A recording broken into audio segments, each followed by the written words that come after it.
Hello, and welcome to this episode of Gardening in the City. I'm Kane Adams, and today our guest is Rachel Singer with the city's Parks and Recs Department. We've recently completed a sapling planting project here at Murfree Springs, and we're going to talk to you a little bit about it today. And Rachel, tell me a little bit about this wetland and why it's so important to the city. So wetlands are really important in general. They serve as nurseries for animals to raise their young here in a protected area, and then they also help filter out impurities, and they slow down our groundwater. So they're just a very important resource to have, and we're lucky that we have this one here in the city. Sure are. And you talk about animals, you know, when we walked in, there was a Canada goose down here sitting on a nest. I know, on a Beavers lodge. I mean, how cool is that? And that's something else I was going to talk about was another challenge, I guess we'll say, right, are the beavers down here. Right. They affect the water level and so forth. They're really rough on the trees. Beavers are a challenge for us in this area. Sure, they are a challenge, but you know what I like to remind people is that if we're providing this great habitat, you know, we should expect to deal with these animals that are seeking out these areas. We just want to try to manage them as best as possible and see what we can do as far as protecting our trees. I know that people love to come here to Murfree Springs and walk on this boardwalk and have the chance to have an up-close encounter with a beaver, be able to look at them. The other really neat animal here that's popular is our otters. So we've got several otters that pop their heads out, and you know, they're always playful and people love to get a glance at them. Well, we've seen a pretty wide variety of birds this morning, and I don't want to spoil it, but tell me what all we've seen. Yeah, we've seen, well, the Canada goose we've seen. I hear some red-winged blackbirds in the background, and they're flying around. Earlier we had 2 wood ducks fly over our heads and land in that sycamore tree. Yep. So again, just great habitat for all these animals. Yep. Very important. And that's something that we're kind of losing right now. It is, it is. You know, we're a fast-growing community, and so these areas serve as even a more important place for our wildlife. So Rachel, you said this is a place that people like to come down and look at the wildlife. Tell me what kind of wildlife people can expect to see out of here. Like we said, we've got otters and beavers. They're probably our most popular, but we also have muskrats. We have those snakes. I know people are fearful of snakes, but they've got to have a place too. Also, our bird life here is just phenomenal. People can come out and get some good views. We've got lots of different species of herons that like to hang out here. So the great blue heron and the yellow-crowned night heron, and then some green herons. You can even see birds of prey flying over, red-tailed hawks, red-shouldered hawks. And also for our migratory birds, this is an important area for a stopover place, but you know, you can get a glance at it. Another important thing in a wetland, obviously, is the turtles, and they love to bask on the logs here. And I was noticing there are a lot of logs down. Why are all these trees down? Trees? What trees? Yeah, that's kind of the I don't want to call it a running joke, but it's something we've really been dealing with a lot over the last 3 years.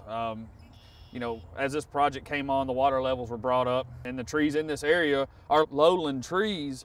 They can handle periods of wet feet, but they can't handle being submerged for a full calendar year and keep on. They're not water-loving trees like you see cypress or sycamore or water tupelos. You can go back and look at the old maps from 2000 and go through. And this area right here that we're in was heavily populated with ash trees. And as the water levels have risen, it's been very stressful on the trees. They can't exchange air and gases with their roots. So it's basically like somebody's got their hand over your mouth. They're basically suffocating. Oh, wow. So even with the ash trees here today, you know, they're in a state of decline, a serious state of decline, and if the water doesn't get them, the emerald ash borer that has been identified here will. So it's not only the water we're dealing with, it's also another insect, another invasive. I know, imagine that. But so these are going to go away, and with the loss of that canopy, the wetlands is transitioning right now, and it's been in a transition for quite some time. It's transitioning to low-lying aquatics. And that's something I'm not very familiar with. I'm a tree person. Okay. So I'm having to learn a lot about this. I know why the trees aren't performing, or I have a hypothesis, so to say. And we're trying to work with nature. I feel like over the last few years, we've been working against nature. Right. And anytime, you know this just as well as I do, you're going to lose. Yeah, you're all going the time. to lose. And something else that we've been dealing with is the parrot feather. With the loss of trees, the canopy, you know, parrot feather is a lot like an algae. High nutrients, sunlight. What do you have? Algae bloom. Perfect recipe for parrot feather. Is that all this green stuff that we see? Yep, it's beautiful. It is beautiful. But you talk about, you know, habitat. It does not create the typical habitat we'd see for, you know, for the turtles and the birds and the ducks and the otters. Actually, I've noticed a decrease in those type of animals since the proliferation of this parrot feather. That's too bad. Yeah, and you know, you see people with pictures where the ducks are, you know, walking on top of it instead of swimming in the water. Right. But we've done a lot of research on parrot feather. We've brought out some folks from the state to come in and help us, and it's very disheartening. The more we read about it and the more we learn about it, it's something that's very difficult to control. And the phrase I like to use is it's the Bermuda grass of aquatics. You can spray it, you can knock it back, but all it's gonna do is make it mad, and it's gonna come screaming right back, and it's gonna be even worse than it was before you tried to do any maintenance or control on it. Well, this parrot feather, as you know, is an introduced invasive. It's very popular for fish tanks, and the speculation is that it got dumped somewhere in this stream, and has, you know, hit this area and it's proliferated. You know, we see it downstream, down towards Canonsburg, but it's on the banks. It's got a lot of flow, so we're not seeing a whole lot of it further downstream, but they are picking up some in the Stones River. You know, we've reached out to a lot of different people to use as research and to bring them in to give us options on this. We've talked to plant aquatics professionals, that guy from Alabama that's got a company that's all they deal with. He's been in this system quite a bit. He's given us a few different options, but the outlook's really bleak with the parrot feather until, you know, and he agreed, you know, we need canopy cover. We brought in plant health specialists from the state, the aquatic specialists from the state. They've been reaching out to other states that have been dealing with this, so it's not something that's just contained to this area. Right. It is a problem all over in our bordering states. So those of you that have aquariums, please, please, please don't dump it in the water, because this parrot feather can even stay dry for 6 months and then come back to life. There's an area specifically back here downstream that that the water had dropped. It was dry all winter, all summer, and as soon as it popped back up, the parrot feather was growing again. So it is very resilient, and this is the perfect system for the parrot feather. You know, some of the control methods we've looked into is, you know, is there fish that eats this stuff? Are there birds that eat it? Is there anything that really likes it? And you know, they say that grass carp will eat it if it's the only thing out there. It's non-desirable for them. They will eat anything before they eat this. So it's not controllable by birds or anything like that, fish, aquatic habitat. And on top of it, it's got a very waxy cuticle, so herbicides, it doesn't work as good because it's got such a waxy cuticle on the leaf. You can manually remove it, but when you disrupt that plant, it sheds pieces of that plant, roots, rhizomes, things like that, and it is going to come back. So eradication is not really an option. So do we have a plan for it? We're working on a plan. Okay. And the plan has to start out with getting some canopy cover back over it. Because one thing we've noticed is in areas like, say for instance, under the boardwalk right here, you notice that the parrot feather's minimal. Something else, when we got deeper water right down here, you know, you can kind of see where the channel is. It doesn't like really deep water. It doesn't like flow. But that's some things, you know, the beavers, we're talking back to the beavers, they've dammed it up in some areas, and they've let this lower area down here become more shallow. Right. So that's why we're seeing excess amounts of parrot feather right now. So the thought behind it is if we can get some water-loving trees established. We planted 300. I'm gonna try to recall this from memory. It was cypress, sycamore, water tupelo, and then we planted 2 types of water-loving oak. We planted the swamp chestnut and the swamp white oak. So we're hoping that variety, this is kind of a test. We planted 300 of them. Let's see if they can get rooted in and get established and start growing. It's going to be a multiple year project because these trees are going to grow slower being located in water. Right. So we're talking 30 years at least to get this area reforested. But you know, everybody's like, wow, that's a long time. Yeah, well, it's going to be even longer if we wait till next year. That's right. And every project's got a starting point. And they say you don't plant trees for yourself, you plant them for your kids and your grandkids. So that's kind of, in my opinion, what we're doing in here. If we see the trees, you know, doing well, we'll plant some more. But getting the trees reestablished in this area is goal number 1, I think, before we go any further. Yeah, I agree. When we talk about this in the vision, I kind of think back to Reelfoot, you know, where you see the big cypress and you see the different types of tupelo trees and things that you see in a wetland. So let's get in here and put some trees that can actually survive in a smaller style and see where we go. Yeah, and love this habitat, right? Love it. this right here is kind of a test. Before we go spending mass amounts of money, you know, this type of planting was very inexpensive. I would say we had more cost in labor than we did anything. But the cost on this test was minimal. We used a lot of bare root seedlings, which are anywhere from 1 foot to 3 foot tall.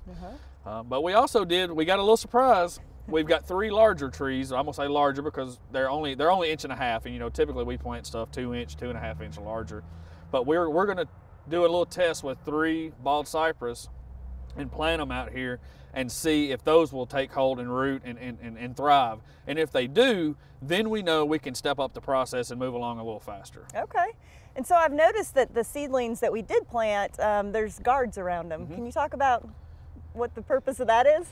Back to our beavers. When I was looking up, you know, that was one of the concerns we had discussed is, you know, what do we do to protect these? Because we don't want to go out here and put a bunch of nice little fresh seedlings in the ground and let the beaver just come by and chew them all up. So when I was looking at these, I found these on a local landscape supply, horticulture supply website, and they're called, you know, beaver protectors, beaver frustrators, and they're actually biodegradable. In 2 to 4 years, they'll degrade and go away. So hopefully that this will give us a fighting chance, or give our trees a fighting chance, to not be just attacked by the beavers and off or not.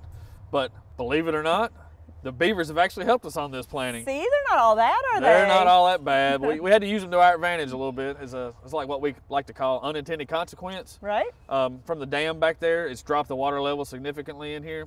So we were actually able to see bare ground. We did have to plant in some water, as we're well aware of. But with them dropping the water level, we're going to give these trees a better fighting chance. Hopefully the beaver dam stays in place for a little while to give us another month or 2 to get these trees rooted in. But they've actually helped out. So Rachel, we talked about how the beavers have helped us. Now I know there's some things that they're not too helpful about. So tell us exactly what the beavers are doing down here. So beavers are herbivores, which means they are plant eaters. You know, a lot of people think beavers are in the water, they must eat fish.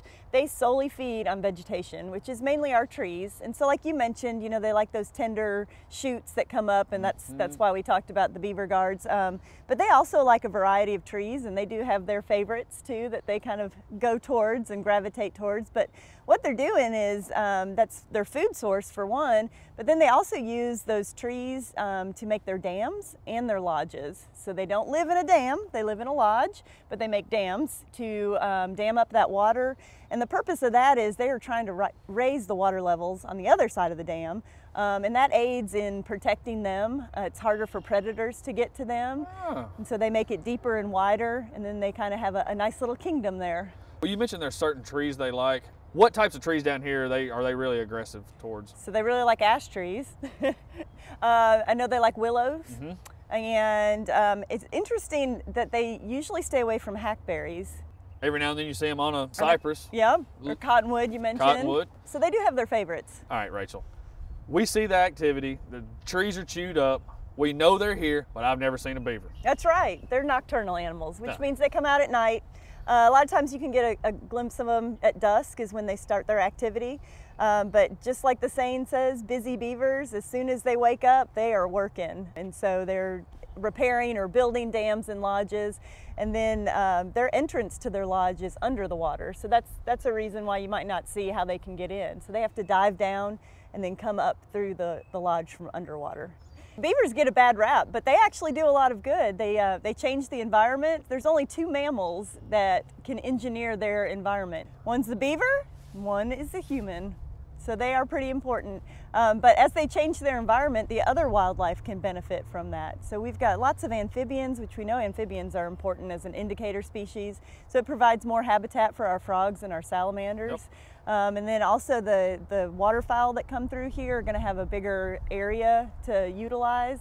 And in the spring, you know, the babies, like I mentioned earlier about the nursery. So we'll have raccoon babies, otter babies. It's a great time. Well, you know, they say that this drainage facility here is doing its job. I know it might not look aesthetically like it's healthy, but the water sampling that the Water Resources Department and MTSU's doing, all the numbers are coming back that, you know, that yes, it's doing its job. It might not look like it, but it is sustainable. Right, so, that's great. Yep. So what are our long-term goals for this place?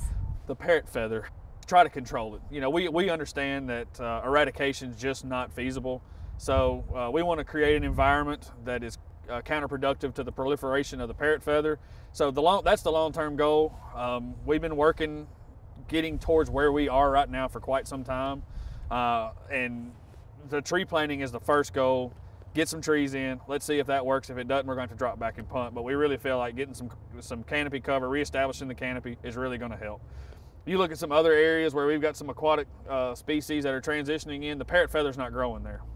So we're seeing some indicators that reestablishing the canopy is going to be a vital component, and that'll also help on nutrient control and things like that. But the system's very healthy. Good, that's great to hear. And that kind of brings us to our next point, because on one of our coming episodes, we're going to have the city's assistant engineer that's going to talk about the health of the wetlands here, and then daylighting of Town Creek. So, you know, it's an ongoing series, it's an ongoing project. So I hope everybody stays tuned and watches the show. And Rachel, I really do appreciate all your help on the project and coming out and educating everybody on the wildlife, because that is not my bailiwick, but I really do appreciate you coming on and appreciate all Parks and Rec's help on this. Well, thanks for watching this episode of Gardening in the City. Please stay tuned for more episodes. And speaking of more episodes, if you got any ideas, my contact information is below. Thanks for watching, and we'll see you next time.